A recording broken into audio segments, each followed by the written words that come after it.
Startups means any business based on any new idea which is not available in the market. Only approved incubation centers can recommend the startups for getting the grant from the government. What we need from the students, from the youth is the idea only, nothing else. मेरा मानना ये है कि फिर से कि successful जैसा कुछ नहीं होता इसमें. Either is success or is experience. Problem है क्या, आपको रूम में बैठ के नहीं पता चलेगा. आपको रेलेवेंट प्लेस पे जाके विजिट करना पड़ेगा. जब लोग पूछते हैं कि स्टार्टअप करने के लिए क्या चाहिए, तो मैं तो सिर्फ बोलता हूँ आपके पास पेशेंस होना चाहिए. नमस्कार, आदाब. मैं हूं इशिता सिंह और आप देख रहे हैं बेसिक फंडे क्लियर. और आपका फिर से एक बार स्वागत है हमारे शो में, जहां हर कदम हर सोच में शामिल हैं हम, जनहित में जारी हैं हम. तो चलिए बिना देरी किए शुरू करते हैं आज का एपिसोड. आई एम श्योर आप सब ने शार्क टैंक तो ज़रूर देखा होगा, और हो सकता है कि आप में से कईयों के दिमाग में अपना खुद का स्टार्टअप शुरू करने का भी ख्याल आया होगा. बड़ी खुशी होती है ना ये सोच के कि खुद का बिजनेस भी हो सकता है. पर एग्जैक्टली क्या चाहिए होता है एक स्टार्टअप शुरू करने के लिए? एक आइडिया, है ना? चलिए ठीक है, अब आपको एक आइडिया भी मिल गया. इसके आगे क्या? सिर्फ एक आइडिया ही तो काफ़ी नहीं हो सकता ना एक बिजनेस खड़ा करने के लिए. और भी चीज़ें होंगी, और भी रिक्वायरमेंट्स होंगे. बस आज आपके इन्हीं सवालों का जवाब देने के लिए हमारे आज के एक्सपर्ट आए हैं. So let's welcome Mahip Singh. He is the head of Innovation Hub Uttar Pradesh, which has been established at AKTU. Maheep has been an active member of various startup evaluation committees. Not only that, he is also responsible for setting up 15 incubation centers in AKTU and its affiliated government colleges. He has also established 300 incubators under the One District, One Incubator initiative. Welcome to Janhit, Maheep. Thank you, Ishita. Thank you, Ishita ji. Thank you so much for inviting me here. The new initiative of BFC, which is Janhit Mein Jari. So, since I believe this is the biggest platform which is connected to the youth. Yeah. So, and this entire topic which you have raised today about the startup and entrepreneurship is very important these days. Absolutely. So I believe every youth should know about this opportunity, what the opportunity are by government of UP, what the opportunities are from the university side, what the Innovation Hub is extending support to the startups. It's very important to know. Absolutely. Yeah, so thank you so much for inviting me. You're most welcome. तो चलिए आज episode की शुरुआत एक बहुत ही simple सवाल से करते हैं. इनोवेशन हब एग्जैक्टली क्या है, and when was it established, एंड क्या काम करते हैं innovation hubs? Right. So every state has its iHub. iHub is sort of initiative by the government in every state. In the UP itself, it has been established in 2021 and was fully functional in 2022. And this is the establishment of government of UP, established at AKTU Lucknow, which is one of the biggest, largest affiliating university in the India, Dr. APJ Abdul Kalam Technical University. And the purpose of the establishment of Innovation Hub is to foster the culture of innovation and entrepreneurship among the students, among the youth. So, and we work on a hub and spoke model. So all the satellite incubation centers across the UP, we handhold them, we support them in different terms, like infrastructure development for the incubation center, like policy making for the incubation centers, and manpower deployment, like managers and other stakeholders. Then capacity building programs for them, how to operate the incubation center, we make them to learn, and how to select the good startup, how to nurture the startup. So these things, sometimes financial assistance also, but that is confined to our government organizations only this time. So all these things are being done by the Innovation Hub. Then one of the very important thing which you have mentioned earlier is creating new incubation centers. Right. So we are in process of creation around 300 incubation centers in the leadership of Honorable Vice Chancellor Professor J.P. Pandey sir and Principal Secretary Department of Technical Education Mr. M. Devraj sir. So very soon, within a couple of months, we will be able to show this data to everyone that we have created 300 incubation centers. Okay, that's great. Yeah. So this is the brief about the Innovation Hub. Okay, so आपने incubation centres के बारे में बताया. सो आप थोड़ा और detail में बताएंगे इंक्यूबेशन सेंटर्स एग्जैक्टली क्या है, and how do these incubation centres help in facilitating startups? That's right. So a very good question you have asked. It's very important to know about Innovation Hub, about incubation center, about startups. हमारे बहुत सारे youth हैं जिनको ये नहीं पता है कि स्टार्टअप क्या होता है, स्टार्टअप को सपोर्ट क्या होता है। तो मैं सबसे छोटे पार्ट से शुरुआत करता हूँ, स्टार्टअप और startup exactly, then it will be easy to understand about the incubation centres. Startups means any business based on any new idea which is not available in the market, which has a commercial viability, which has a social impact also, which has a mandate to grow rapidly, exponentially, is called a startup. Market में exist नहीं कर रहा idea. That is the definition of the startup. To support such type of startups, there are few centers which support them end to end. मतलब throughout the journey of the entrepreneurship, they support them. These centers are called incubation centers. Okay. अब वो support किस terms में करते हैं? Let me explain this. Startup journey is a big journey, starting from the ideation to the POC to the prototype development to the IPR to the managing company. I mean, registering their own company under private limited or LLP, then pitching their idea to the investors, to the government officers in order to get grants, then commercial launch of the product, then harvesting the product, then bringing some more investment into it. So this entire journey, support for entire journey is given by the incubation centers. All right. At different stages. So this is the role of the incubation center. And to create the incubation center, there is one hub in UP which is called Innovation Hub. Okay. So this is the structure of entire entrepreneurial and entire ecosystem. Okay. So basically जितना भी startups को जितनी help चाहिए होती है, एक hand holding जो चाहिए होती है, वो सारी हेल्प प्रोवाइड करते हैं incubation centres and innovation hub, जो यूपी का पूरा हेड कर रहे हैं सारे इंक्यूबेशन सेंटर्स. यस यूपी में अभी का अगर मैं सिनेरियो बताऊं तो there are 63 incubation centers which are approved by government of UP. There is a process of approval of the incubation centers. So only approved incubation centers can recommend the startups for getting the grant from the government. So it's very important to get them recognized. That is first thing. And also it's very important to support the startups through the recognized incubation center in order to get grants. So this is the scenario. And holistically, entire state has around 1,600 startups onboarded at different centers. Now, what was the need of ODOI? यहाँ पे एक point add करना चाहूँगा. हमने one district one incubation के centre के तहत जो मुहिम की है कि हमें हर डिस्ट्रिक्ट में कम से कम एक इंक्यूबेशन सेंटर बनाना है, तो हम क्यों कर रहे हैं? Under startup India DPIIT there are around 10,000 startup registered from the UP itself, but we have only onboarded 1,600 startups. So there is a gap कि स्टार्टअप्स कहीं और ऑनबोर्डेड हैं या ऑनबोर्डेड हैं तो हम उनको रिकॉग्नाइज नहीं कर पा रहे हैं, इंक्यूबेशन सेंटर्स में ऑनबोर्ड नहीं कर पा रहे हैं, को सपोर्ट नहीं कर पा रहे हैं. रीजन बीइंग कि इंक्यूबेशन सेंटर्स की कमी हमारे यहाँ. स्टार्टअप्स जितने हैं उतने इंक्यूबेशन सेंटर्स नहीं है हमारे यहाँ. तो ज़रूरी है कि उनके लिए हम एक ऐसा माहौल क्रिएट करें, एक ऐसा इकोसिस्टम बनाएं हर एक इंस्टीट्यूट में. एटलीस्ट मेरा मानना ये है कि इवन हमारे ऑनरेबल वाइस चांसलर सर का भी मानना यही है कि हमारे हर एक इंस्टीट्यूशन में कम से कम एक इंक्यूबेशन सेंटर होना चाहिए. अब चूंकि हम AKTU में इस्टेब्लिश्ड हैं और AKTU से बड़ा एफिलिएटिंग यूनिवर्सिटी दूसरी अभी नहीं है, तो ये हमारी जिम्मेदारी बनती है कम से कम हम AKTU के सारे इंस्टीट्यूशन में इंक्यूबेशन सेंटर्स ओपन करें. तो हम इसी मुहिम पे काम कर रहे हैं. तो हमारा मानना यह है कि दो चीज़ें इससे होंगी. एक तो जो अनऑर्गेनाइज्ड तो नहीं बोलूँगा मैं, लेकिन जो जिनको हमने अभी तक समझा नहीं है उन स्टार्टअप्स को हम लेके आएंगे इंक्यूबेशन सेंटर्स में, जिनको अभी हम जानते नहीं हैं. दूसरी चीज़ की will be able to create the pipeline of the startups, which is very important. मतलब to move this entire ecosystem, it's important, this chain, it's important to create the new startups also. Right. So हम दूसरी चीज़ ये करेंगे. Okay. सो जैसे AKTU और उसके affiliated colleges में आपने बोला इनोवेशन हम इंक्यूबेशन सेंटर्स हम सेटअप करने वाले हैं. सो आई एम श्योर कहीं ना कहीं हमारा यूथ इससे बेनिफिट करने वाला है.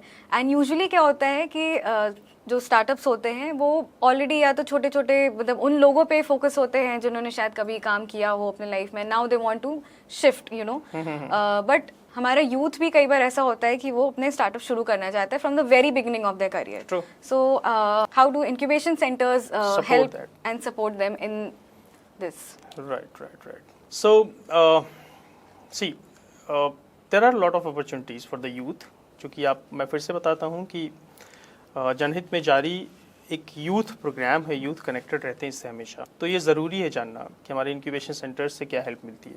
So starting from the ideation phase, the candidate, the student is coming to us with an idea only. What we need from the students, from the youth is the idea only, nothing else. And based on that idea, incubation center help them to make the prototype. That is first thing. It may be throughout, it may be using the labs, it may be using different collaboration from different, relevant organizations. But anyhow, they help them to, create their own prototype. Then testing of that prototype is another important thing, whether this prototype is working or not. ठीक है, ये भी incubation centre का ही काम है. Then going for the IPR, it's important to protect the idea also, protect the product also. नहीं तो आज आपका प्रोडक्ट है, कल को मैं इसको रेप्लिका बना के मार्केट में लॉन्च कर दूंगा, और अगर आपके पास IPR नहीं है तो आप क्लेम नहीं कर पाएंगे. उसमें भी इंक्यूबेशन सेंटर हेल्प करता है. Then after the protecting the product, you have to make your own company. You have to go for the private limited or limited liable partnership. So उसमें भी वो जितने legal compliances हैं, वो सारे के सारे चीज़ों में incubation center help करता है. And the very good thing is by the government that startups are exempted from the several mandatory compliances which are there for other other industries and other ventures. So startups को बड़ा benefit government की तरफ से मिलता है. So that is one thing. Second thing is we have to now commercially launch the product. So commercially launch के लिए हमें बड़े फंडिंग की ज़रूरत पड़ती है हमेशा. स्टार्टअप्स को बड़े फंडिंग की ज़रूरत होती है.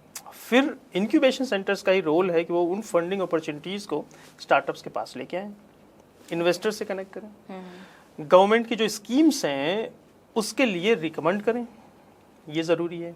तो ये काम भी इंक्यूबेशन सेंटर ही करता है, कमर्शियल लॉन्च तक हेल्प करता है.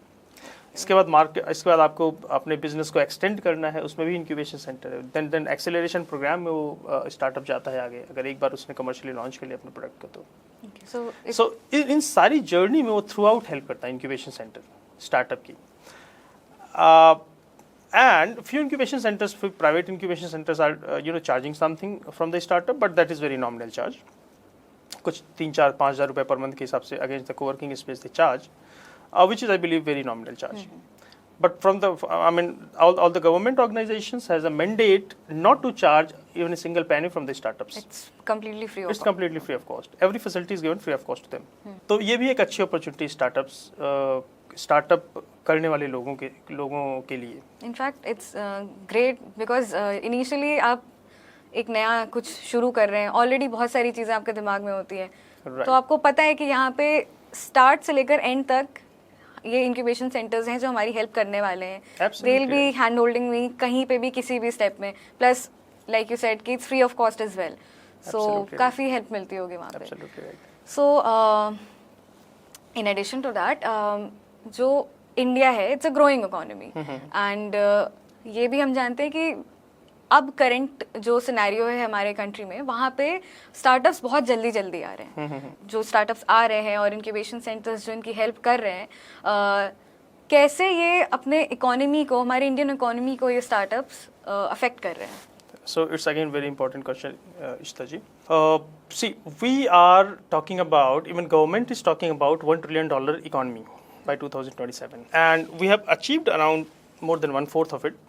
But the rate of achievement for this entire target is quite low. There was a survey by the Deloitte company, and they have said that there is a very, very important, responsibility of the startups to achieve this economy by 2027, because the startups are made to have the exponential growth. So economy में तो 100%, because see, we are creating few startups today.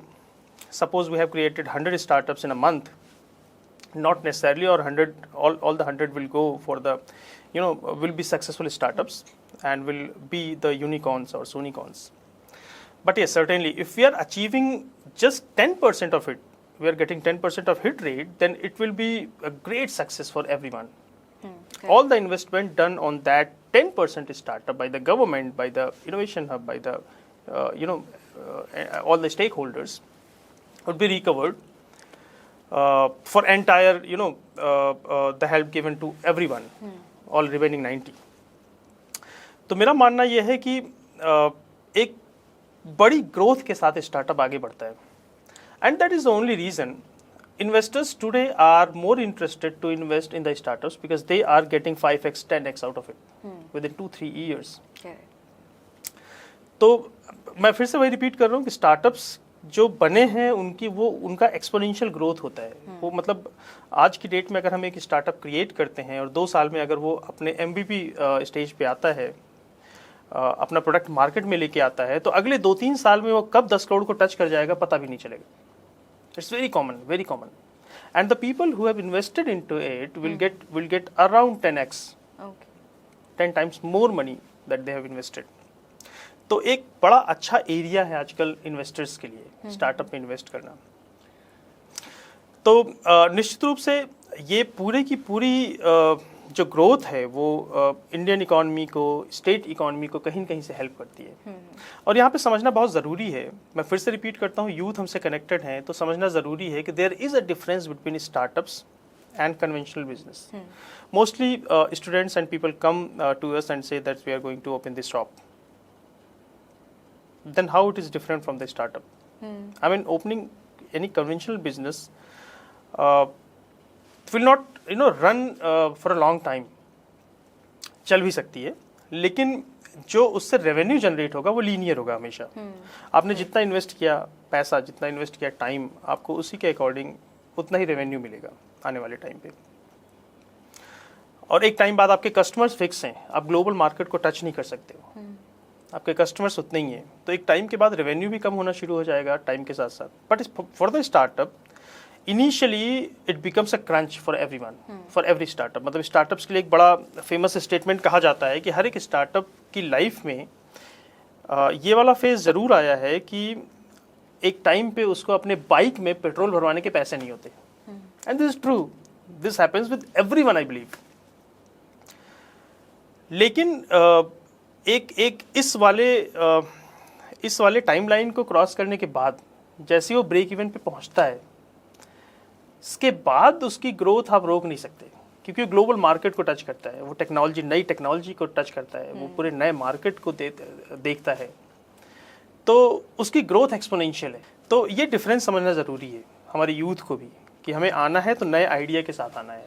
अब problems अभी बहुत हैं अपने पूरे India में, problems बहुत है, because India is a growing country, not developed like USA and other things, other countries.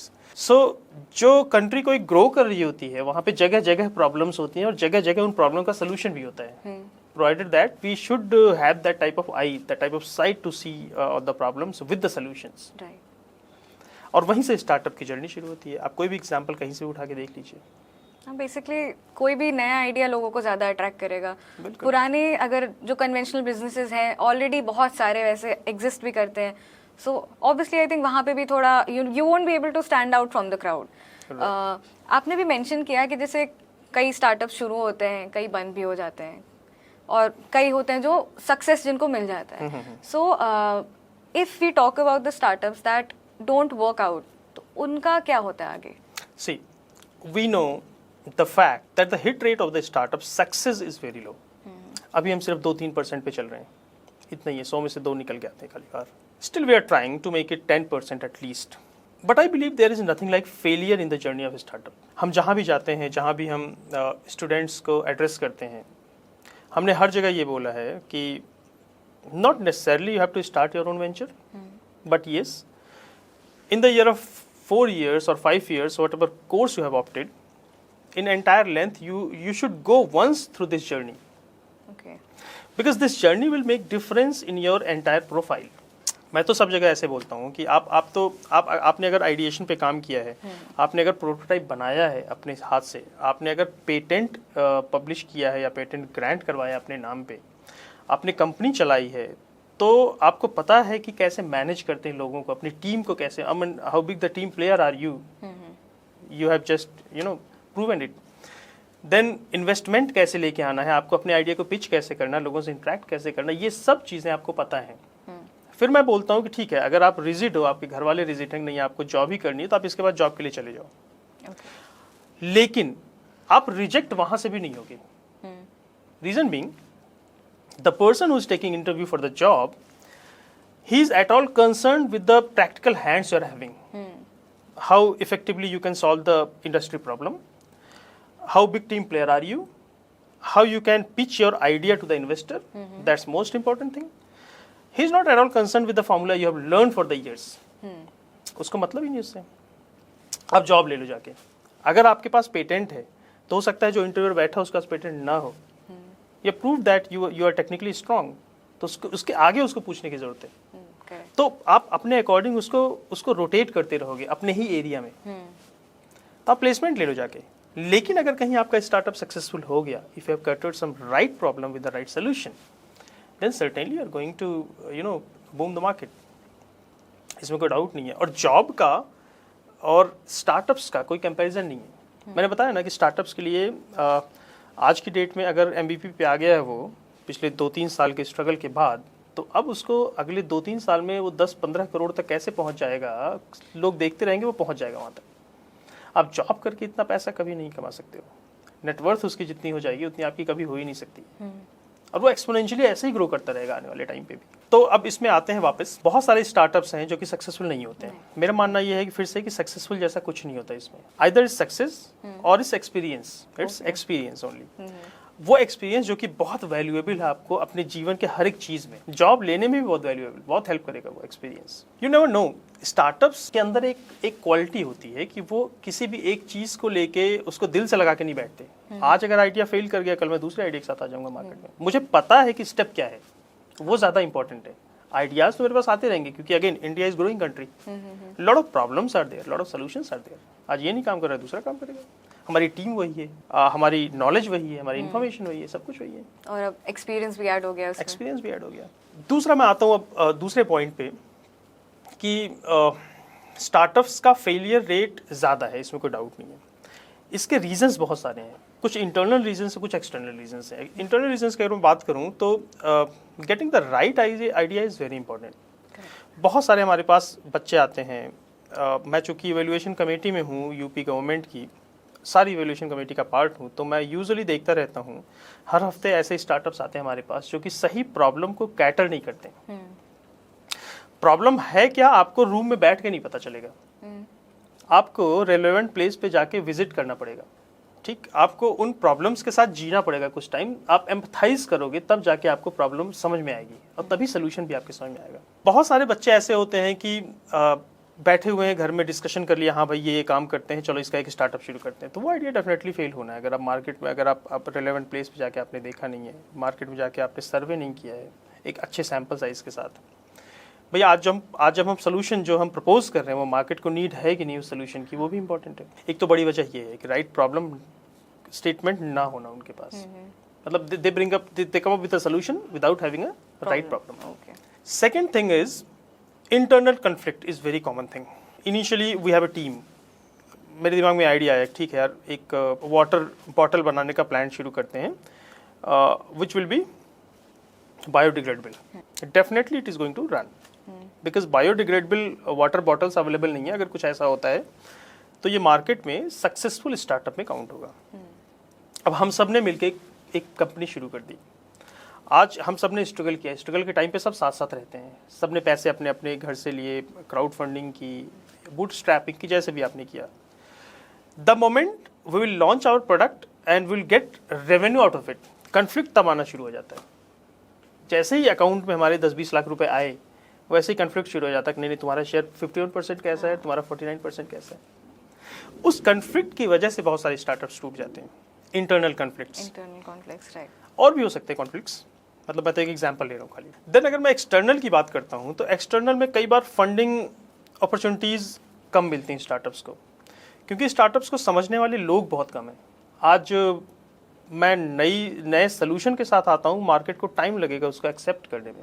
भाई पुराना तो चल रहा है अच्छा खासा, मैं तो प्लास्टिक की बॉटल यूज़ करूँगा, मुझे क्या समस्या है. एज अ कस्टमर मैं आपकी इस बॉटल को 2 रुपये महंगे दाम में क्यों ऑप्ट करूँ. मुझे एनवायरनमेंट से ज़्यादा मतलब नहीं है. मतलब लोगों की सोच ऐसी है अभी. उनको कन्विंस करने में बहुत टाइम लगता है. उस नए प्रोडक्ट को मार्केट में लॉन्च करके फिर लोगों तक पहुंचाने में, उनको कन्विंस करने में टाइम लगता है. तो वो जो टाइम होता है ना, मतलब इसमें अगर पेशेंस नहीं है स्टार्टअप के पास तो स्टार्टअप खत्म हो जाते हैं. और मीनवाइल लोग फंड करने वाले भी कम होते हैं. उस पे, उस नए प्रोडक्ट को समझने वाले लोग भी कम होते हैं। खैर आजकल शार्क टैंक इंडिया ने बहुत इजी कर दिया सब कुछ, आजकल इन्वेस्टर्स भी बहुत हैं। Even we have a pool of investment around 1400 CR for the startups. So apart from the government grant, this is the private investment. तो हम स्टार्टअप्स को वहाँ से भी हेल्प करवाते हैं, तो आजकल इन्वेस्टर्स हैं। Third reason is not making the right business plan for the startups for next 3 years where we would be. हम अपने आप को कहाँ देखते हैं और हमारा सोर्स ऑफ इनकम क्या है और हमारा एक्सपेंडिचर कैसा है, उसी वही बिजनेस प्लान होता है। अगर मैं लेमैन की लैंग्वेज बात करूँ, पैसा आ कहाँ से रहा है, पैसा जा कैसे रहा है और कितना जा रहा है, उसमें रेवेन्यू कितना निकल रहा है, अगले 3 साल में कैसा होगा, वही हमारा बिजनेस प्लान होता है। सही बिजनेस प्लान न बनाने की वजह से भी बहुत सारे स्टार्टअप्स फेल कर जाते हैं। सही वैल्यूएशन ऑफ द कंपनी, अच्छा बिजनेस प्लान अगर सही नहीं है तो आप वैल्यूएशन भी सही नहीं कर पाओगे कंपनी का। बिजनेस प्लान आपने कुछ ऐसा हाइपोथेटिकल बना दिया कि भाई 3 साल में हम तो 100 करोड़ रुपए अर्न कर लेंगे, तो अकॉर्डिंगली आप उसका वैल्यूएशन भी लगाओगे कंपनी का। फिर इन्वेस्टर जो है वो भड़क जाएगा, बोलेगा नहीं ये तो आपकी वैल्यूएशन ही नहीं है कंपनी। प्रैक्टिकलिटी भी बहुत ज़रूरी है, बहुत ज़रूरी है। तो यूपी के स्टार्टअप में इस टाइप की प्रॉब्लम्स को हम फेस कर रहे हैं, तो ये भी एक बड़ा रीज़न है फेल करने का। यूथ बहुत एम्बिशियस है हमारा, बहुत एम्बिशियस है, बहुत। And one of the very important thing Ishta ji आपने बताया, एम्बिशियस है। एम्बिशन के साथ साथ चाहिए कि पेशेंस भी यूथ में। पेशेंस की आजकल बहुत कमी है। मतलब आज अगर आपने कुछ इन्वेस्ट किया है, टाइम इन्वेस्ट किया है, पैसा इन्वेस्ट किया अपने आइडिया पे, तो आपको कल ही रेवेन्यू चाहिए। स्टार्टअप में ऐसा नहीं होता है, हो ही नहीं सकता। गुड थिंग्स टेक टाइम, तो सर्टेनली पेशेंस चाहिए। तो पेशेंस चाहिए। तो हम तो बताते हैं यही लोगों के पास जाके कि भाई जब लोग पूछते हैं कि स्टार्टअप करने के लिए क्या चाहिए, तो मैं तो सिर्फ बोलता हूँ आपके पास पेशेंस होना चाहिए। आइडिया भी सेकेंडरी है।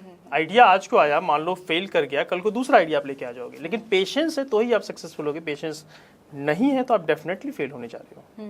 क्योंकि बहुत आसान होता है, क्या है ना कि there are lot of pressures from the family, from the friends। हमारा ही दोस्त आज अच्छी जॉब कर रहा है MNC में जाके, और मैं स्टार्टअप कर रहा हूँ, मैं स्ट्रगल कर रहा हूँ यहाँ 15-20 हज़ार रुपये पर मंथ के लिए कि मेरा सस्टेनेंस कैसे होगा, और वो जाके 12 लाख पैकेज पे इनिशियली उसने जॉब ले ली जाके। तो बहुत इजी होता है मेरा भी वहाँ जाके स्विच कर जाना, अगर पेशेंस नहीं है मेरे पास तो। पर मुझे अपने आइडिया पे काम करते रहना, वो भी कम से कम 1-2 साल तक। ये बहुत पेशेंस वाला काम है। इसीलिए सक्सेसफुल वो होते हैं जिनके पास पेशेंस होता है, पैशन एंड पेशेंस दोनों। एक पुराने पॉइंट से रिलेटेड एक सवाल है मेरे दिमाग में। हाँ। कि जैसे हम स्टार्टअप्स की बात कर रहे हैं, आपने बोला कि एक यूनिक आइडिया होना, एक नया आइडिया होना, कैसे you will stand out from the crowd, है ना। सो स्टार्टअप्स का जब दिमाग में हमारे वर्ड आता है तो कई लोग इस तरह से सोचते हैं कि हम अपना कुछ नया शुरू कर रहे हैं तो वो भी एक स्टार्टअप है। तो यहाँ पे आई थिंक 2 तरीके से लोग आते हैं जो आई थिंक अप्रोच करते होंगे। एक होते हैं जिनके पास एक्चुअली में यूनिक आइडिया है, एक प्रॉब्लम है, उसका वो एक्चुअल सोल्यूशन लेके आए हैं, जहाँ पे शायद आप लोगों को पोटेंशियल दिखता होगा। बट कुछ लोग अपने ऐसे भी आइडियाज़ के साथ आते होंगे जो ऑलरेडी एग्जिस्टिंग आइडियाज़ हैं। कहने को तो आई थिंक वो भी स्टार्टअप्स ही होंगे, बिकॉज वो कुछ नया शुरू कर रहे हैं। नॉट नया एज इन कन्वेंशनल फॉर्म्स में ऑलरेडी एग्जिस्टिंग है, बट उनके लिए इट्स समथिंग न्यू। ऐसे प्रॉब्लम से कैसे टैकल करते हैं? Like do you convince them कि ठीक है दिस इज समथिंग जो शायद आइडिया ना वर्कआउट करे, तो you should think something else?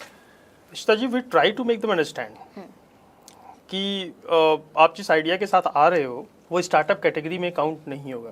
क्योंकि जैसे मैंने डेफिनेशन बताया कि कुछ नया जो कि मार्केट में एग्जिस्ट नहीं करता हो, जो कि सोशल इम्पैक्ट जिसका थोड़ा सा हो, जिसमें एक्सपोनेंशियल ग्रोथ के आसार हों, जिसमें जॉब क्रिएशन के चांसेस हों मल्टीपल, वो स्टार्टअप कैटेगरी में काउंट होगा। बहुत सारे लोग आते हैं, मैंने बताया ना, बहुत सारे लोग आते हैं। मैं ये नहीं कह रहा कि उनका ये बिजनेस फेल कर जाएगा। कोई भी आया कुछ भी बनाने को लेके तो फेल नहीं करता आइडिया, वो अपना बिजनेस चला सकते हैं, वो भी करोड़ों में अर्न करेंगे, पर वो उनका ग्रोथ एक्सपोनेंशियल नहीं होगा।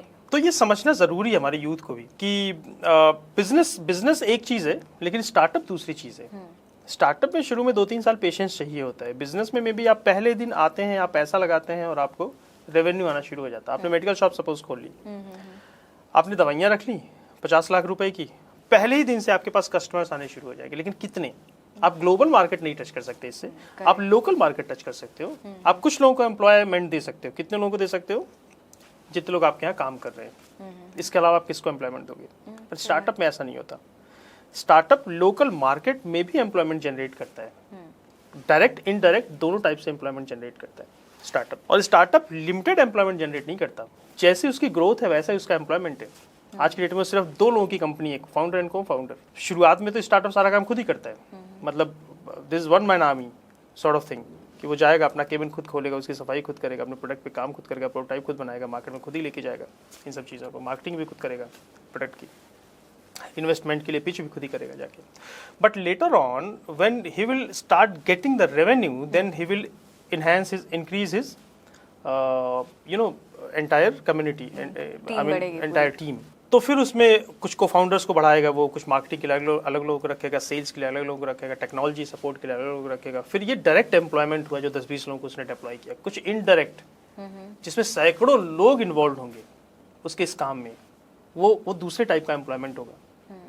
सो मल्टीपल एम्प्लॉयमेंट जनरेट होता है स्टार्टअप के द्वारा। तो मैं अपने यूथ को हमेशा ये बताने की कोशिश करता हूँ कि भाई आप नए आइडिया के साथ मार्केट में आओ, आप पुराने घिसे पिटे आइडिया के साथ मत लेके आओ। और एक चीज़ और, हमारे यूथ की बड़ी पसंदीदा चीज़ है कि वो ऐप के साथ आ जाते हैं। हर एक चीज़ का एक ऐप बना के आ जाएंगे, चाहे उसकी नीड हो चाहे ना हो। हमारे पास एक है, बोले हम एग्रीकल्चर के लिए एक ऐप बना रहे हैं जिसमें सारे लोगों को हम इन्फॉर्मेशन देंगे किस टाइम पे किस फसल में क्या कॉम्प्लिकेशन हो सकता है, उसके सोल्यूशंस क्या हैं। मैंने कहा पता करो इसकी ज़रूरत है कि नहीं है। हमारा कृषि केंद्र ऑलरेडी ये काम कर रहा है, आप क्यों रेप्लिका क्रिएट कर रहे हो? बोले अच्छा अगर ये नहीं है तो फिर ये वाला सोल्यूशन दे दें। ऐसे नहीं चलता है। This is not a very practical. आप यहाँ पे बैठ के रूम में बैठ के आप डिसाइड नहीं कर सकते। आप जाओ तो सही खेत में, तब तो पता चलेगा इशू क्या है। शायद कुछ ऐसी प्रॉब्लम्स पता चले जिनका एक्चुअली सोल्यूशन नहीं है, जिनका सोल्यूशन आप निकाल सकते हो। बट आप ऐसे टॉपिक्स पे ऑलरेडी बात करो जिन पे काम हो रहा है। राइट। तो मेरा आज का आखिरी सवाल आपसे सर कि सपोजिटली हाइपोथेटिकली स्पीकिंग मैंने काम कर लिया बहुत साल और अब मैं थक गई, अब मुझे कुछ, मेरे पास एक नया सा कुछ आइडिया आया और अब मैं सोच रही हूँ कि अपना एक स्टार्टअप शुरू करूँ। So how should I go about it, how do I get the ball rolling? आपका लास्ट सवाल बहुत इम्पैक्टफुल होने वाला, मुझे ऐसा लगता है। स्टार्टअप को हम स्टार्ट कैसे करें, 2 अलग अलग पहलू बताऊंगा। एक तो लीगली किस तरह से शुरू करते हैं, दूसरा स्टार्टअप की क्वालिटी क्या होनी चाहिए। तो फर्स्ट थिंग कि you have to come up with the idea. Let me clear one thing, age से फ़र्क नहीं पड़ता किसी के भी। हमारे यहाँ स्टार्टअप्स 12 साल के भी हैं जिनके पास कुछ 7-8 पेटेंट्स हैं। हमारे पास स्टार्टअप्स 72 साल के भी हैं जो कि सक्सेसफुली काम कर रहे हैं, फिनटेक वगैरह कई सारे फील्ड्स में। तो एज से फ़र्क नहीं पड़ता। स्टार्टअप आप कभी भी शुरू कर सकते हो। आप आज कॉर्पोरेट में जॉब कर रहे हो, आपको आपके अंदर कुछ आइडिया आया तो आप उस पर काम कर सकते हो। That is one thing. Second thing is not necessarily you should start something in your relevant field. Okay, दुनिया गवाह है, जितने भी इन्वेंशंस हुए हैं आप देख लो कि ज़्यादातर इन्वेंशन करने वाले लोग उस रिलेवेंट फील्ड के थे ही नहीं। मतलब बिल्कुल नहीं थे उस रेलेवेंट फील्ड के, पर उनके दिमाग में आइडिया है तो उन्होंने काम करना शुरू कर दिया और उन्हें अपना सक्सेसफुल बिजनेस शुरू कर दिया। अब हम स्टार्टअप शुरू कैसे करें, ये इंपॉर्टेंट है। आप अपने आइडिया के साथ आओ हमारे पास, किसी भी इंक्यूबेशन सेंटर को आप अप्रोच करिए। उस आइडिया के बेसिस पे इंक्यूबेशन सेंटर आपकी थ्रू आउट हेल्प करेगा। अब कौन कौन सी हेल्प्स हैं मैं बता देता हूँ। पहले गवर्नमेंट ऑफ यूपी की बहुत सारी ग्रांट्स हैं। ग्रांट्स मीन्स आपको फ्री में पैसा दिया जाएगा against the UC utilization certificate, आपको सबमिट करने बाद में। अगर आपके पास सिर्फ आइडिया है then you will certainly need sustenance support. Then sustenance grant is there of 17,500 rupees per month for 1 year for those startups which have completed their graduation. Okay. उसके बाद क्योंकि ग्रेजुएशन के बाद जैसे मैंने बताया ना, it's very easy to switch towards the job. 40-50 हज़ार की जॉब मिलना बहुत आसान काम होता है, लेकिन उनको सस्टेनेंस के लिए पैसा चाहिए तो गवर्नमेंट बोलती है ठीक है हमसे आप 17,500 रुपये ले लो पर मंथ का, अपने आइडिया पे काम करते रहो, आप डेविएट मत हो इधर उधर। Then you have completed your ideation part, now you are saying that POC and ideation POC is completed, it will work technologically, commercially. Then you will need some prototype support because you have to make your own model out of it. Then government is saying ठीक है take me 5 lakh rupees one time against it, वो भी grant है. Then you are saying okay I have made this prototype also now I have to launch this product in the market, I need market assistance in the terms of finance. Then there is a financial grant, I mean marketing grant, market assistance grant, or seed fund support. I would rather say कि pre-seed fund support from the government side, that is 7,50,000 rupees for one startup. ट्रांचेज में है, 2-3 tranche में ये। तो यहाँ तक का support है। आप मार्केट में लेके अपने प्रोडक्ट को आगे, गवर्नमेंट आपको फ्री में सपोर्ट कर रही है, गवर्नमेंट आपको फ्री में पैसे दे रही है, मोटा मोटा मिला के 20 लाख रुपए तक गवर्नमेंट आपको दे सकती है इस तरह से। So this is the support from the government of UP side. इसके अलावा आप बोलते हैं कि हमें पेटेंट करवाना है, तो पेटेंट के अगेंस्ट में भी 2 लाख रुपए का सपोर्ट है गवर्नमेंट का। आप बोलते हैं कि हमें किसी इवेंट एक्टिविटी में पार्टिसिपेट करना है, नेशनल इंटरनेशनल, तो उसके अगेंस्ट में भी सपोर्ट है गवर्नमेंट का। ये सब ग्रांट्स हैं। Now you are saying that I have commercially launched this product and I have to go for the industrial setup. Now it will take around 10 crore rupees. अब government उस 10 करोड़ में support नहीं करेगी आपका, क्योंकि उसको तो पुश करना था आपको। Now here private investors come in action. जो मैंने बताया ना कि we have a pool of fund around 1400 crore rupees. So around 6-7 investors has made this fund.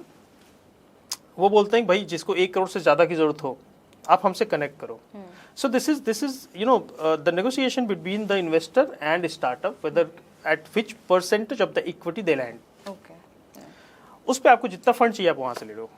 That is first thing. Second thing, if you have to go through the government, then government is in process of making fund of 4,000 CR, which is called UP Innovation Fund. Okay. जिसमें government 400 CR का investment कर रही है और private investors daughter fund के साथ 3,600 CR का investment कर रहे हैं। एक फंड ऑफ फंड बनेगा जिसमें स्टार्टअप को इस टाइप के सपोर्ट मिल पाएंगे उस फंड ऑफ फंड से। Third thing from the government side itself is